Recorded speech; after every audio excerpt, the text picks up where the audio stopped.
पहिला प्रहार संपला आणि दुसऱ्या प्रहाराचा पहारेकरी म्हणून हा कडतोजी मिर्झा राजाच्या छावणी बाहेर आला.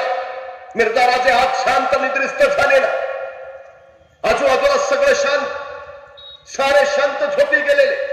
दूरवर कुठेतरी कुत्र्याच्या केकटण्याचा आवाज, नाहीतर पाण्या करायची जागती रोळची आरोळी, बाकी सन्नाट. कडतोजीने एकदा चोहोबाजूचा अंदाज घेतला. हलकेत मिर्झा राजाच्या छावणीचा पडदा बाजूला केला. आज बघितलं मिर्झा शांत निद्रिस्त. परत एकदा चाहूल घेतली. सगळ्या छावणीला एकदा वेडा मारला. सरहाल बेल असल्याची खात्री केली आणि कडतोजी अचानक वेजेच्या तीरासारखा मिर्झाच्या छावणीत घुसला. मिर्झाच्या पुस्तकाजवळ जाऊन उभा राहिला.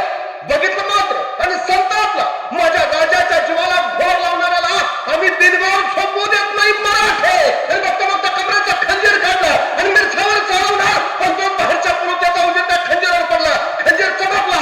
पहारेकरच्या डोळ्यावर डोळ्यावर सजग झाला. पहारेकरी धावा धावता उठलाय आणि वरच्यावर कडतोजीचा खंजीर पकडला गेला. मिर्झाला खडबडून जागा झाला. दगा दगा.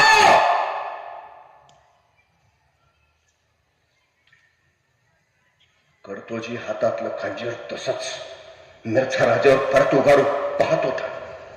पहारेकरी चोहोबाजून त्याला पकडले. हे धाडस तुझं, या मिर्झावर वार करायची तुझी हिंमत. तसा कडतोजी कडाडला. मिर्झा एक डाव मोकळं सोड, नाही उभा चिरला तर कडतोजी नाव नावणार नाही. ह्या मिर्झाला काय करेल आणि कडाडला. शमशेर लाव हमारी. आजूबाजूच्या पहारेकरांना वाटलं आता कडतोजीची गर्दन छाटली झाली. मिर्झाचे राजपुतीत शमशेर आले. कडतोजी अजूनही त्याच द्वेषात बघत होता. बहुतेक आता मिर्झा कापला. पण मिर्झानं ती राजपुती शमशेर हातात घेतली आणि सरळ दोन्ही हातात आडवे धरून ती कडतोजीच्या पुढे धरली. कडतोजी हे घ्या, हे घ्या आमच्याकडून बक्षीस. ही जिगर, हे शौर्य, आम्ही बहुत खुश आहे. ही शमशेर. जो मिर्झा कडतोजीला ठार मारेल असं वाटत होतं त्या मिर्झानं स्वतःची राजपुती शमशेर या कडतोजीला दिली. जा बिनखोर जा आणि ती शमशेर इथून कडतोजी वळाला. निश्चिंत जा, माझा कुठलाही सैनिक तुला रवणार नाही, रोखणार नाही. जा. 4 पावलं कडतोजी फुडत आणि अचानक मिर्झा करायला रो. कडतोजी मागं वळाला आणि मिर्झा त्याला म्हणाला, जाऊन सांग तुझ्या राजाला, ज्या राजाकडे तुझ्यासारखी माणसं, त्या राजाचा कुणी पराभव नाही करू शकत. आणि हा कडतोजी तिथून रायगडावर आला. शिवरायांना कडतोजीचा हा पराक्रम कळाला. करकरून मिठी मारली. कडतोजी काय अफाट प्रताप तुमचा जमलात तुम्ही. आजपासून तुम्ही कडतोजी नाही, आजपासून तुम्ही प्रतापराव. प्रतापराव, सर्वमत प्रतापराव. शिवाजी महाराज आणि कडतोजी गुजरांचं नाव प्रतापराव गुजर केलं. खर तर महाराजांची राणा प्रतापांवर नितांत श्रद्धा. ज्या प्रतापगडावर अफजल खान मारला त्या गडाचं नाव महाराजांनी राणा प्रतापांच्या नावावर ठेवलंय, प्रतापगड. आणि रायगडावर बाले किल्ल्यात महाराजांच्या दिवाणखान्यात राणा प्रतापांची तस्वीर असायचीच कायम. त्या कडतोजीला सुद्धा महाराजांनी नाव दिलं प्रतापराव. सरसेनापती झाले ते. स्वराज्यासाठी सगळ्यात जास्त लढाया करणारा सेनापती पुन्हा मला प्रतापरावांचं नाव घ्यावं लागतं. स्वराज्याच्या सीमा संवर्धित करणारा सर्वोत्तम सेनापती म्हणून मला प्रतापरावांकडे बघावं लागतं. हे प्रतापराव उमराणीच्या लढाईत बेहलोल खानाशी झुंजले आणि बेहलोल खान दया मागत गुडघ्यावर बसला. प्राणांची भीक मागू लागला प्रतापरावांकडे. आणि भीक मागणाऱ्याला दया दे, दया मागणाऱ्याला क्षमा करणं हा मराठ्यांचा स्थायी भाव. प्रतापरावांनी दया दिली, बेहलोलला सोडलाय आणि ही वार्ता महाराजांना कळाली. बेहलोलला सोडला. बेहलोल तर सापाची जात, फिरंदावूश करणारच. आणि महाराजांनी प्रतापरावांना खरं म्हणे पत्र लिहिलं. काय करणे सला केला, काय करणे बेहलोल सोडला. ही सेनापतीगिरी कुठली? तो पहलवान सापाची जात दाऊश करणारच या उपर त्या पहलवानचं मस्तक छटल्याशिवाय आम्हास तोंड दाखवू नका. वाक्य फार महत्वाचं आहे महाराजांचं. त्या बेहलोलचं मस्तक छटल्याशिवाय आम्हास तोंड दाखवू नका. अहो महाराज म्हणजे बावळ्यांचा जीव की प्राण. महाराजांचं स्मरण केल्याशिवाय महाराजांकडे बघितल्याशिवाय मावळ्यांचा दिवस सुरू होत नाही. आता राज्याभिषेक होणार आहे. राजा छत्रपती होतील आणि स्वराज्याचे सरसेनापती हे प्रतापराव आणि महाराज स्वतःच्या सरसेनापतीला सांगतायत तोंड दाखवू नका. गावची भारी बसला. प्रतापराव आपल्या हात चढत राहिले. गलती झाली. खूप खूप मोठी शिक्षा दिली महाराजांनी. कधी एकदा महाराजांसामने जातो, कधी एकदा महाराजांना तोंड दाखवतो असं वाटत होतं प्रतापराव. हे शक्य होतं. फक्त बेहलोलचं मस्तक छटायला हवं बस. आणि प्रतापराव उतरत्या बेहलोलच्या शोधात हिंडत राहिले. बेहलोल बेहलोल आणि प्रतापरावांना वार्ता मिळाली. हा बेहलोल फिरून कोल्हापूरपर्यंत आला आणि प्रतापरावांनी घोरी कोल्हापूर दिशेनं सोडली. सामनगडाच्या पायथ्याश प्रतापराव गुजरांचा तळ पडला. दिवस थंडीचे. हेर बेहलोलची छावणी शोधत बाहेर फिरत असलेले. रात्री 1-1:30चा प्रहर. शेकोटी भोवती प्रतापरावाने त्यांचे मावळे शेकत बसले. पण प्रतापरावांची नजर त्या ज्वाळात जणू त्या ज्वाळातून महाराज सांगत होते त्या बेहलोलचं मस्तक छटल्याशिवाय तोंड दाखवू नका. आणि बघता बघता त्यातले एक ठिणगे प्रतापरावांच्या नजरेत पडली. तयार करून बेहलोल. पण त्याच वेळी हेर धावत आला. सरनोबत नेसरीच्या खिंडीत बेहलोलची छावणी पडली आहे. 15,000चं सैन्य. संतापलेले प्रतापराव मोठे अवळत कराडले. 15,000 असू दे नाहीतर 50,000. त्याचं मस्तक छाटल्याशिवाय आता स्वस्त नाही. आणि त्या ज्वाळात बघत प्रतापराव कराडले. कोण येतो सोबत. आणि उठला दीपाजी राऊत, उठला विसाजी बन्ना, उठला सिद्धी हिलाल, उठला विठ्ठल पिलाजी यात्रे, उठला विठ्ठल. 1 2 3 4 5 6 7 7 वेळ सज्ज झाले. घोड्यावर मान ठोकली, रेखीवीत पाय ठोकला आणि टाच पडली. खोडी 7 सुद्धा सुटली. ती नेसरेच्या खिंडीत अथंग सागर पसरावा तसं बेहलोलचं सैन्य पसरले. 7 वीर फक्त. वेळात मराठे वीर दौडाने 7 उमटले धुळीचे नोट निमिषात. आणि बघता बघता हरार महादेवची किकारी झाली. प्रतापरावांनी इशारा केली आणि 7 वीर त्या अफाट सेना सागरात घुसले. खुल्याम कत्तल चालू झाली. जय भवानीचा जबर झाला आणि बेड्यासारखे मराठे मोगलाला कापत सरारात सुटले. पण तोपर्यंत बेहलोलचं सैन्य सावध झालं. हातात समशेर घेऊन सज्ज झालं. 15,000 फौजेशी हे 7 वीर झुंजत होते, बेफाम लढत होते. पण अखेर बळ तोकडा पडला. दीपाजी विठोजी पडले. सिद्धी हिलाल मारला गेला. आणि बेहलोलला छाटू पाहणारे प्रताप सुद्धा एका वारानं जायबंदी झाले, मातीत पडले. अखेरचा श्वास पुन्हा डोळे लावले, ओठ लावले.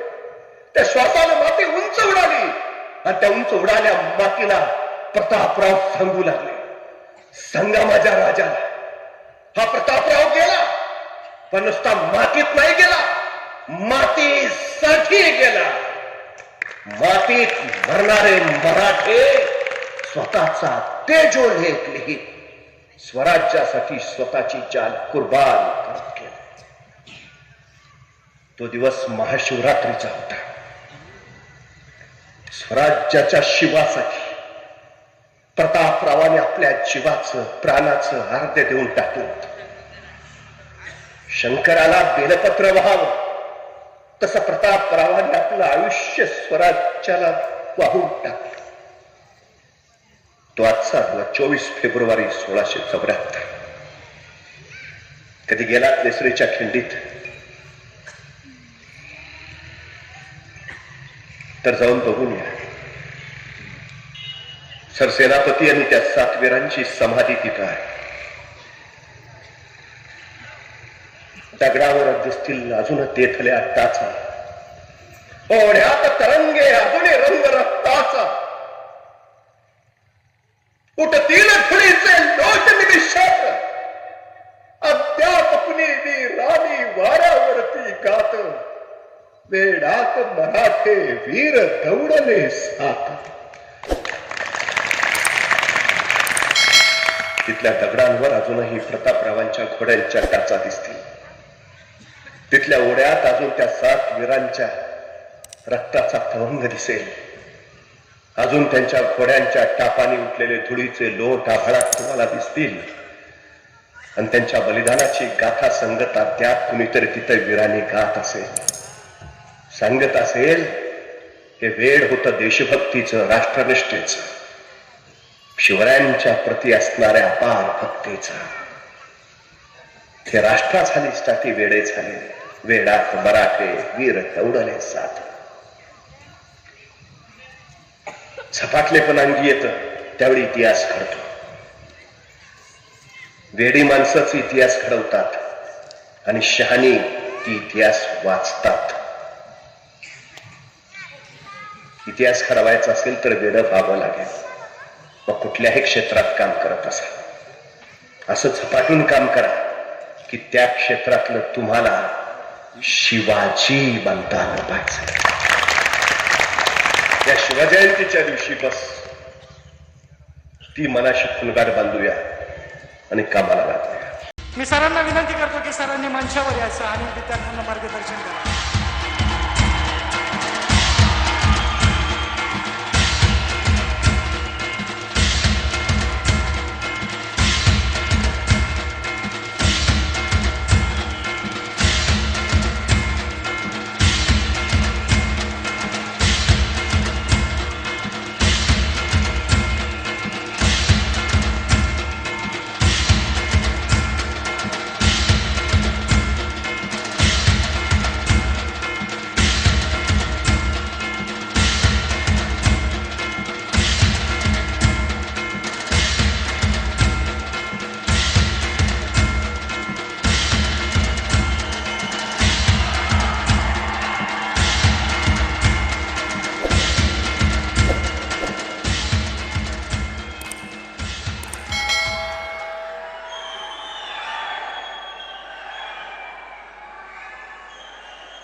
मराठवाड्यात आलं की जिवंत माणसात आल्याचं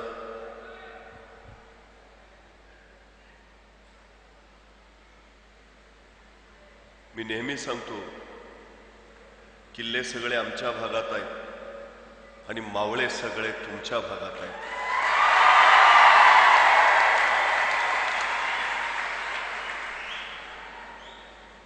त्यामुळे मराठवाड्यात आलं की जिवंत माणसात आल्याची जाणीव होती.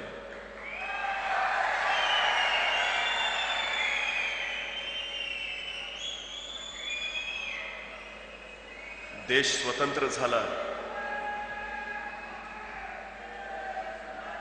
तरी मराठवाडा स्वतंत्र झाला नव्हता.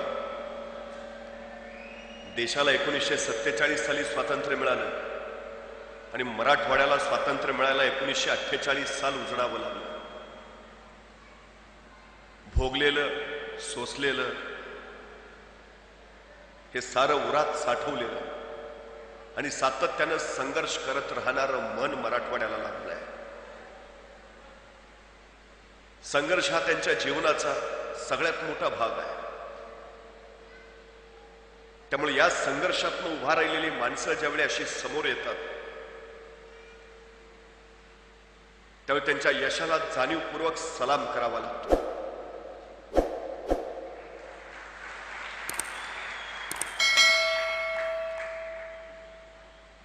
आभाळातल्या बापानं विजांना पाठवून तेजरावांचे दोन्ही हातच काढून घेतले, पण या तेजरावांनी सुद्धा त्या आभाळाच्या बापाला सांगितलं, कुणी सांगितलं तुला हात नाहीत म्हणून कष्ट करता येत नाही.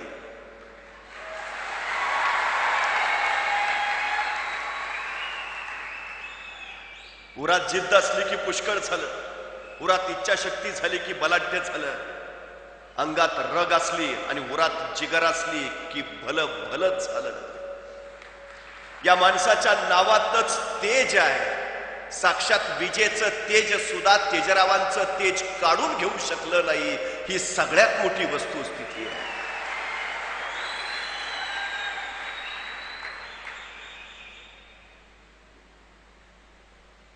आणि मग हात नसलेला तेजराव जर काळ्या मातीतनं हिरवं सोनं उगवत असेल तर धडधाकट असलेली तुमच्यासारखी पोरं पांढऱ्या कागदावर मार्कांचं सोनं का नाही पिकवणार? हा साधा सोपा विषय. त्यामुळे कष्टाच्या बाबतीमध्ये मराठवाडा जेवढा पुढा आहे तेवढा बुद्धीच्या बाबतीमध्ये मराठवाडा अग्रेसरच आहे. याची जाणीव या सोहळ्याच्या निमित्तानं निश्चितपणे झाली. खर तर मी ज्यावेळी या विजेत्यांचं मनोगत ऐकत होतो त्यावेळी जाणवलं की बऱ्याचदा अशा सोहळ्यामध्ये यशाचंही ओझं होतं, कष्टाच्या आठवणींचं मोहळ मग ताजं होतं. सांगायचं बोलायचं बरंच असतं, दाखवायचंही काही खूप असतं. पाठीशी कुणातरी शाबासकीची थाप घेऊन उभा असतं, त्याच्याकडं बघत मन एवढंच सांगतं, खरं तर सारं यश तुझंच आहे रिलायबल. चुकून तुमच्याऐवजी विजेत्यांमध्ये नाव फक्त माझं होतं. खरं तर मराठवाड्यासारख्या भागामध्ये जिथं नेहमीच शिक्षण मिळणं कठीण आहे, जास्तीत जास्त आम्ही रोजच्या पाट्या टाकत पुढे जावं, वर्गाची एक एक पायरी चढत वर जावं, जमलं तर BEd DEd करावं, अगदीच कुणी पालक सुशिक्षित भेसला तर मेडिकल इंजिनिअरिंगला जावं, नाहीतर कुठंतरी खरडेगाशी करत राहावं, अशी मानसिकता असणाऱ्या या भागामध्ये या मातीतल्या पोरांनी खरं तर आता नागरी सेवेमध्ये गेलं पाहिजे, स्पर्धा परीक्षांमध्ये पुढे झालं पाहिजे, जिल्हाधिकारी, उपजिल्हाधिकारी, तहसीलदार, मामलेदार, प्रांताधिकारी, पोलीस बनलं पाहिजे. आणि या भागातल्या प्रश्नांची स्वतःला असलेली जाण, त्याची उत्तरं शोधायला त्यांनी आता स्वतः पुढे झालं पाहिजे. हा एक वेगळा नवा आशावाद घेऊन धनंजय आकाते सारखा झपाटलेला माणूस या मराठवाड्यातल्या पोरांना अधिकारी बनवायला निघाला. ही गोष्टच फार महत्वाची आहे. खर तर महाराष्ट्राच्या राजकारणामध्ये सातत्यानं मराठवाडा मागं राहिला असं सांगितलं जातं, मराठवाड्याचा अनुशेष पुरा केला पाहिजे असं बोललं जातं. धनंजय आकाते, आपण सगळ्यात मोठं काम करत आहात. आपल्या या स्पर्धा परीक्षा केंद्रातनं निर्माण झालेले अधिकारी मराठवाड्याचा मागासलेपणाचा शिक्का पुसून टाकतील आणि मराठवाड्याचा अनुशेष विकासाचा पूर्ण करतील. ही सगळ्यात महत्वाची गोष्ट आहे. खर तर मी कायम सांगत असतो, AC रूम मध्ये बसून आणि बिस्लरीतलं पाणी पिऊन दुष्काळावर उपाययोजना कधी करता येत नाही. ही सगळ्यात मोठी वस्तुस्थिती आहे. चटके खावे लागतात, फटके सोसावे लागतात, निरीक्षण करावं लागतं, जाणीवा जागृत करून घ्याव्या लागतात. हे सगळं दुःखर भोगावं लागतं. तेव्हा कळतं की नेमकं कुठं सलतंय, कुठं दुखतंय आणि याच्यावर उपाय काय करायला हवा. हे सगळं तुम्हाला माहिती आहे. त्यामुळे काळ्या मातीतली पोरं ज्यावेळी काळ्या मातीच्या उद्धारासाठी पुढं होतील त्यावेळी काळ्या मातीतलं सोनं आणि सोनं पिकवणारा बळीराजा खऱ्या अर्थानं सुखी होईल. आणि या मराठवाड्यात येणाऱ्या काळामध्ये एकाही शेतकऱ्याची आत्महत्या घडणार नाही. ही सगळ्यात मोठी वेगळी सुखाची नांदी इथं निर्माण होईल. हे सगळ्यात महत्वाचं आहे. आपण त्या दृष्टीनं प्रयत्न करावे. खरं तर आजचा सोहळा वेगळ्या दृष्टीचा. आज जे यशस्वी झाले त्यांचा गुणगौरव, त्यांचा सत्कार इथं झाला. पण त्याच्याही पलीकडे मला ही गोष्ट महत्वाची वाटली. ही गोष्ट महत्वाचीच आहे, खूप महत्वाची आहे. मी नेहमी सांगतो, खरं तर ज्या मावळ खोऱ्यामध्ये स्वराज्य उभा राहिलं ते स्वराज्य उभा करणारे छत्रपती शिवाजी महाराज. पण शिवाजी महाराजांची आई जिजाऊ त्या विदर्भातल्या आणि शिवाजी महाराजांचे पिताजी शहाजीराजे ते मराठवाड्यातले, म्हणजे विदर्भातली लेक येते आणि या मराठवाड्यातला पुत्र उभा राहतो आणि त्यांच्या जाणीवेतनं स्वराज्य उभा करणारा राजा शिवछत्रपती माझ्या महाराष्ट्रावर लोककल्याणकारी छत्र उभा करतो. ही सगळ्यात महत्वाची गोष्ट आहे. खर तर शहाजी राजांसारखा पिता जर शिवरायांना लाभला नसता तर काय झालं असतं, हा सगळ्यात मोठा चिंतेचा विषय आहे. स्वराज्य संस्थापक म्हणून शहाजी राजांचा उल्लेख होतो. याचाच अर्थ या स्वराज्य संस्थापकामध्ये मराठवाड्याचंच नाव घ्यावं लागतं. ही सगळ्यात महत्वाची गोष्ट आहे. म्हणजे ज्यांनी स्वराज्याची संकल्पना मांडली अशी माणसं आपण आहात. हा सगळ्यात त्याच्या पाठीमागचा भूमिका आहे. पण हे स्वराज्य उभा राहिलं कसं निर्माण झालं हे? खरं तर शहाजी राजांच्या सांगण्यावरनं मासाहेब जिजाऊ पुण्यात आल्या. उद्वासोत झालेलं पुणे, भकास कंगाल झालेलं पुणे, राया रावणा गडवाचा नांग फुलत सगळ्या पुण्यावरनं सगळी भूमी उजाड करून टाकलेली. याच भूमीत एक पहार रोवलेली, तुटकीवान फुटकी कवडीतीला अडकवलेली आणि सांगितलेलं इथल्या रयतेला इथं वस्ती करणं अशोक, जो कोणी वस्ती करेल त्याचा निर्वंश होईल. आणि माणसं त्या भयानं परगंदा झाली. सह्याद्रीच्या निबिड दऱ्या परत करत खडका परत जीव मुठीत घेऊन कशीबशी जगायला लागली. जगण्यासाठी मरायचं आणि मरण्यासाठी जगायचं, एवढाच त्यांच्या आयुष्याचा अट्टाहास झाला. अशा पुण्यात आल्यात मासाहेब. राज्य करायचं, जहागिरी चालवायची, पण राज्य करावं कुणावर, जहागिरी चालवावी कुणावर? होतो कोण इथं दगडा धोंड्यांवर? अरे माणसं होती कुठं? माणसातून बऱ्या फरात परगंदा. मासाहेबांनी त्या परगंदा लोकांना घातली साथ. या परत या गावात आणि रयतेने विचारले कुणाच्या भरोशावर? आणि कडाडल्या जिजाऊ तुमच्या शिवबाराजांच्या भरोशावर. या राजे समर्थ आहेत. पण त्याच वेळी रयतेने बोट दाखवलं मातीच्या उरात रोल्या गेल्या पहारीकडं आणि विचारलं कसं यावं इथं आलो तर आमचा निर्वंश होईल. आणि त्या सरशी मासाहेब झाल्या पुढं मातीच्या उरातली ती पार उचकटली, दूर भिरकावून दिली, अंधश्रद्धेचं जोखट झुगारलं आणि कडाडल्या मासाहेब मी राहीन इथं, उद्या माझा झाला निर्वंश तरी. आणि आपल्या एकुलत्या एक शोभाला सोबत घेऊन मासाहेब पुण्यात राहायला लागल्या. बघता बघता रयतेला विश्वास आला, अरे मारसाहेब राहता इथं, आपण का नाही? रयत परतू लागली, घर गजबजू लागली, गावं कुजूजू लागली. पण रयते पुन्हा एकदा प्रश्न पडला, गावात राहिलो, घरात राहिलो, पण खावं काय, प्यावं काय, शेती करावी तर पेरावं काय, काय आहे आपल्याकडं? आणि मग त्यावेळी महाराष्ट्रातली पहिली सहकारी संस्था उभा राहिली. या सहकारी संस्थेचं नाव होतं स्वराज्य आणि या संस्थेच्या संस्थापिका होत्या मासाहेब जिजाऊ. या स्वराज्य नावाच्या संस्थेतून इथल्या शेतकऱ्यांना बिब्यानं दिली, खतं दिली, बैला जोड्या दिल्या.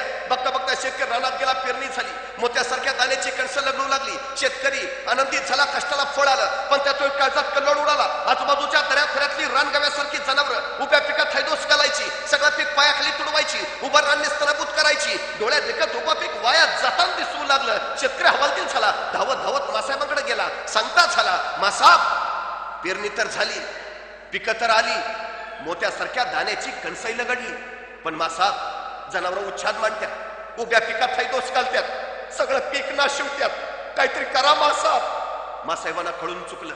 पिकं जगली तर शेतकरी जगेल, पिकं जगली पाहिजेत. दुसऱ्या दिवशी मासाहेबांच्या विलक्षण बुद्धीतनं एक विलक्षण युक्ती बाहेर पडली आणि मासाहेबांनी आसपासच्या गावागावात दौंडी दिली. जो कुणी पिकात उच्छाद मांडणाऱ्या जनावरांचा बंदोबस्त करेल त्याला सोन्याचं कड दिलं जाईल. आणि गावागावातनं तरणीबाण जिगरबाज पोरं बाहेर पडली. रातोरात पिकाभोवती पहारा करायला लागली. एखादं जनावर खुसपसताना दिसलं की त्याच्या चपलाने छेप मारायला लागली, त्याच्या मुसक्या आवळायला लागली, शेपटी तोडायला लागली आणि दाखवायला मासाहेबांकडे घेऊन यायला लागली. सोन्याचं कड मिळवायला लागली.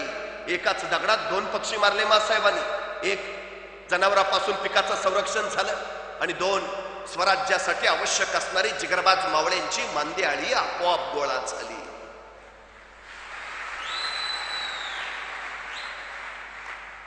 एके दिवशी रात्री 1:30-2चा प्रहर होता.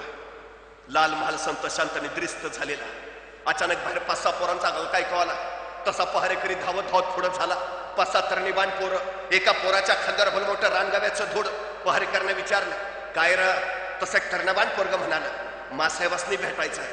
कार मासाहेबांनी दौंडी दिली की नवं, जो कोणी जनावराची शिकार करेल त्याला सोन्याचं कड दिलं जाईल. ही काय जनावर घेऊनच आलोय नवं? तसा पहारेकरी म्हणणार पर सकाळी की मासाहेब झोपल्यात आता. नाही नाही, मासाहेबांनी भेटल्या बेगार जाणार नाही. अरे येडा का फोडाल्या का, रातचं 1:30 वाजल्यात. सकाळी की मासाहेब झोपल्यात आता. नाही नाही, मासाहेबांनी भेटल्या बेगार जाणार नाही. पोरं ऐकायला तयार नाही. तोपर्यंत बाहेरचा तो गोंधळ ऐकून मासाहेब स्वतः जातीनं येत्या झाल्या. काय गडबड रे, तसं एक तरणबाण पोरग सरदिशी पुढं झालं. मासाहेब मासाहेब मासाहेब, तुम्ही दंड दिली नवं. जो कोणी जनावरांची शिकार करल त्याला सोन्याचं कड दिलं जाईल. हे काय जनावर घेऊन चालू आहे नवं. मासाहेबाने एकदा त्या पोराकडं, एकदा त्या जनावराकडे बघितलं आणि मासाहेब त्याला म्हणाल्या, अरे पण आम्ही दौंडीत असंही सांगितलेलं की अख्खं जनावर दाखवायला आणायची गरज नाही, नुसती शेपटी दाखवायला आणली तरी चालेल. की अख्खं जनावर कशाला घेऊन आला. तशी त्या पोरानं मान खाली घातली आणि ते पोर मासाहेबांना म्हणालं, मासाहेब ध्येनातच नाही राहिलं बघा. आणि काय रे, सकाळी आला असता तर आम्ही काय तुला सोन्याचं कड दिलं नसतं. एवढा जसं ऐकलं तस त्या पोराच्या दोन्ही डोळ्यातनं खळखळ पाणी उघडायला लागलं. त्याला हुंका फुटला. नालेला हुंका दाबत तो पोर मासाहेबांना म्हणाला, मासाहेब सोन्याचं कडं मिळावं म्हणून नाही आलो मासाहेब. मासाहेब तुमच्या कौतुकाची थाप माया पाठीवर पडावी म्हणून आलो मासाहेब. मासाहेब तुमच्या कौतुकाची थाप पाठीवर पडली ना की 10 हत्तीचं बळ येतं. त्या जनावराची शिकार केली आणि वाटलं कवा एकदा तुमच्या जवळ येतो आणि कवा एकदा तुमच्या कौतुकाची थाप पाठीवर घेतो. सोन्याचं कडं नको मासाहेब, तुमच्या कौतुकाची थाप फक्त माया पाठीवर पडू द्या. मासाहेब पुढं झाल्या. त्या पोराचे डोळे पुसले. त्याला विचारलं, नाव काय रे तुझं. तसं ते पोर म्हणाल, ताना. तानाजी माणूस आला, उमराट गावचा जी. आणि त्या दिवसापासून तान्हा जो मासाहेबांचा झाला तो मरेपर्यंत स्वराज्याचा राहिला. एक कौतुकाची थाप माझ्या तानाजीला घडवणारी ठरली. खर तर ज्या समाजामध्ये पाठीवर कौतुकाची थाप टाकणारी माणसं असतात त्या समाजामध्ये नररत्न उगवतात आणि ज्या समाजामध्ये पाठीवर कौतुकाची थाप टाकणारी माणसं नसतात तिथं नररत्न कधी उगवत नसतात. हा सगळ्यात मोठा अध्याय आहे. स्वराज्य हे तलवारीच्या पात्यावर नाही, स्वराज्य हे कौतुकाच्या थाप्यावर उभा राहिलंय. ही सगळ्यात महत्वाची गोष्ट आहे, सगळ्यात महत्वाची. खर तर तानाजी उभा करायचा तर त्याच्या हातात तलवारीपेक्षा त्याच्या पाठीवर कौतुकाची थाप टाकणं ही सगळ्यात महत्वाची गरज असते. आकाते सर, आपण पोरांच्या पाठीवर कौतुकाची थाप टाकता आहात आणि उद्याच्या काळातले तानाजी बाजी मुरार बाजी उभा करता आहात जे उद्या या जातीसाठी या देशासाठी झटणार आहे. त्यामुळे मला सगळ्यात महत्वाचा वाटला आपला आजचा सोहळा की जिथं आपण या विजेत्यांच्या पाठीवर कौतुकाची थाप टाकली, बस हा सगळ्यात मोठा सन्मान असतो. खरं तर काही ठराविक संख्येतल्या लोकांनी इथं येऊन सन्मान स्वीकारला, त्याच्या कितीतरी पटीनं लोक समोर बसलीत. पण यांचा होणारा सत्कार त्या प्रत्येकाच्या मनात प्रेरणा निर्माण केल्याशिवाय राहणार नाही एवढं मात्र निश्चित आहे. उद्याच्या पुढच्या वर्षाच्या सोहळ्यामध्ये या मंचावर आपल्यालाही आलं पाहिजे, आपणही गेलं पाहिजे ही भावना निश्चितपणे इथल्या प्रत्येकाच्या उरात निर्माण होईल. ही सगळ्यात महत्वाची गोष्ट आहे. त्यामुळे गौरवाचा नव्हे हा प्रेरणेचा सोहळा आहे असं निश्चितपणे या निमित्तानं आपल्याला म्हणतो. ही सगळ्यात महत्वाची गोष्ट आपण करत आहात, हे सगळ्यात महत्वाचं आहे. खरं तर क्षमता प्रत्येकामध्ये असते, सामर्थ्य प्रत्येकामध्ये असतं, ही सगळ्यात महत्वाची गोष्ट. पण ते आहे हे सांगणारं कुणीतरी असावं लागतं, ही सगळ्यात महत्वाची गोष्ट आहे. ते काम आपण करत आहात, यांच्यातलं चांगलं चांगलं जे आहे ते बाहेर काढत आहात, ही सगळ्यात महत्वाची गोष्ट. खरं तर एखादी गोष्टाची सुरुवात झाली की ती गोष्ट सिद्धीस जातेच आणि सिद्धीस गोष्ट ती जाते ज्या गोष्टीची सुरुवात होते. परवा वर्तमानपत्रामध्ये एक जाहिरात आली होती. गेल्या 25 वर्षात ज्याच्या हातून एकही अपघात झाला नाही अशा ड्रायव्हरनी मुलाखतीला यावं. मुलाखती चालू झाल्या, पहिल्या ड्रायव्हरला विचारलं, काय हो गेल्या 25 वर्षात तुमच्या हातून एकही अपघात नाही. म्हटलं अजिबात नाही, विषय नाही, प्रश्नच नाही, फक्त गाडी एकदा ब्रेक फेल झाली म्हणून दरीत कोसळलो, पण बाकी कुठं टच नाही. त्याला म्हणले चला बाजूला. दुसऱ्याला विचारलं, गेल्या 25 वर्षात तुमच्या हातून एकही अपघात नाही. म्हटलं विषय नाही, प्रश्नच नाही, फक्त एक जण पुढनं येऊन माझ्या अंगावर आदळला तेवढंच काय ते, पण बाकी कुठं धक्का नाही. त्यालाही म्हटले चला बाजूला.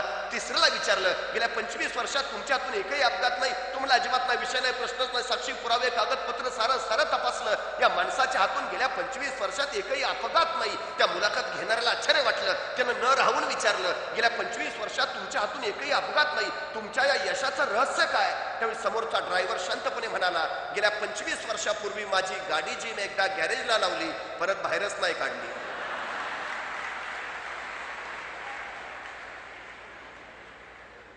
ज्यांच्या गाड्या गॅरेजला त्यांचा अपघात व्हायचा विषयच येत नाही, पण ज्यांच्या गाड्या गॅरेजला त्यांना आयुष्य